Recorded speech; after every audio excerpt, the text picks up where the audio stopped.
Salut à toi, pensée de jour numéro 336. On parle système respiratoire aujourd'hui. Euh, les dernières semaines, enfin là j'étais en déplacement, mais avant ça, on avait des amis qui étaient venus nous rendre visite du Canada et on a eu l'occasion de beaucoup parler de la respiration avec ces amis. Et on s'est retrouvé à avoir une conversation très intéressante avec Chris, notre ami du Canada, qui était là avec sa famille, et ma femme.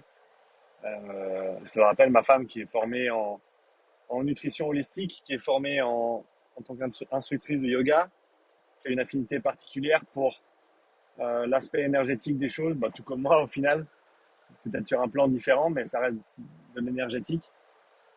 Euh, et au travers des différentes discussions qu'on a eues, ce qui m'a frappé, ce qui m'a porté à noter ce sujet dans ma liste de pensées du jour, c'est cette idée que quand tu parles de respiration, toutes les justifications ou tous les points positifs ou les points d'intérêt qu'il pourrait y avoir au niveau physiologique, au niveau performance, au niveau santé, eh ben, tu vas quasiment toujours retrouver un parallèle avec un autre niveau, hein, avec un niveau, alors le nerveux, moi j'en parle aussi, mais après peut-être plutôt au niveau spirituel, peut-être bien sûr au niveau psychologique.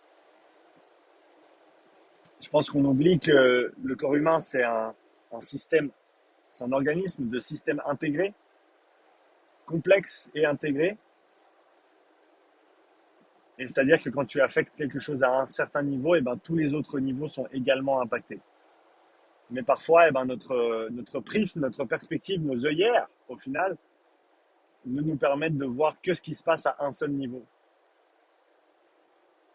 Mais c'est d'autant plus intéressant quand tu parles de respiration, de penser à tous les niveaux, parce que eh ben, ce système respiratoire a littéralement une influence sur tous les systèmes du corps humain et à tous les niveaux d'interprétation possibles et imaginables. Que ce soit l'effet du système respiratoire et de la respiration sur le cœur, directement ou indirectement via le système nerveux autonome, qui est en charge des battements de cœur, et donc l'équilibre et l'état, on va dire, de ce système nerveux autonome, l'équilibre parasympathique, sympathique, l'effet que peut avoir la respiration sur la manière dont l'oxygène se transfère du sang vers les muscles,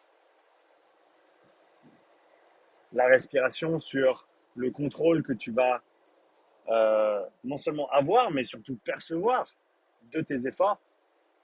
On sait que plus tu respires vite, plus tu as l'impression de travailler dur.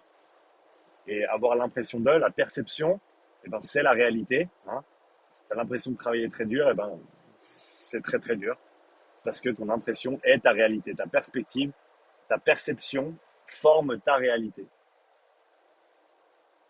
Au même titre que des protocoles de respiration, d'hyperventilation peuvent être intéressants d'un point de vue stimulation, au niveau nerveux, au niveau psychologique, au niveau spirituel également. Hein, si tu t'y intéresses un petit peu, il y a certaines pratiques respiratoires qui tournent littéralement, en gros, j'essaie de trouver la bonne manière de l'expliquer.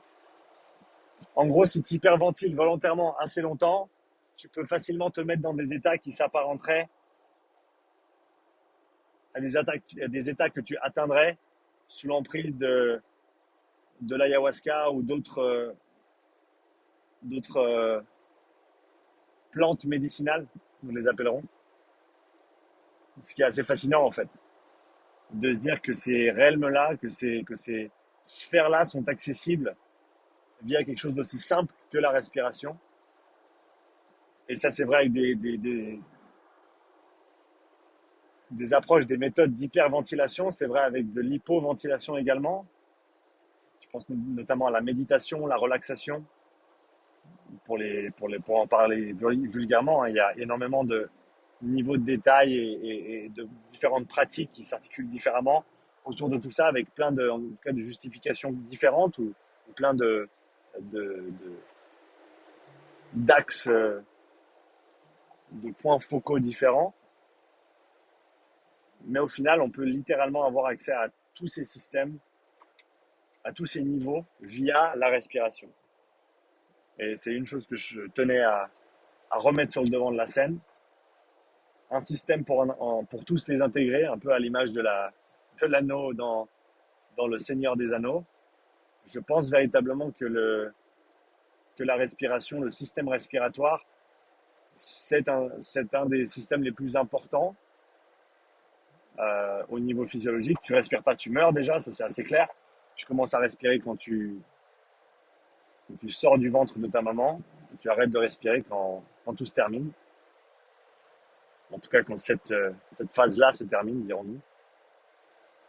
Et donc de comprendre la magnitude, l'effet, l'importance de ce système, eh ben, ça valait bien une petite pensée du jour.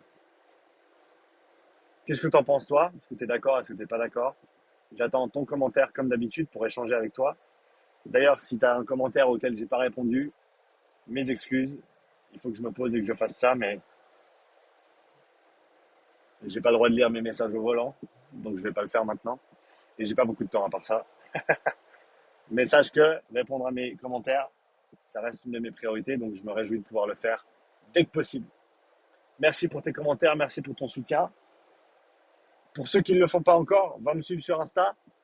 J'ai plusieurs personnes qui me disent je te suivais sur YouTube, je croyais que je te suivais sur Insta, mais en fait, non. Alors voilà, va me suivre sur Instagram, upside_strength. Le upside strength sans underscore, c'est plus mon compte, parce que je l'ai perdu l'année dernière au travers de différentes péripéties. Enfin, une en particulier, qui était de cliquer sur un lien qu'on m'avait envoyé par message. Grave erreur, ne fais jamais ça. Sauf si c'est toi qui le demandes. Enfin bon, va me suivre sur Insta. Passe une belle journée, bien sûr. Et je te dis à bientôt pour une nouvelle pensée du jour. Ciao.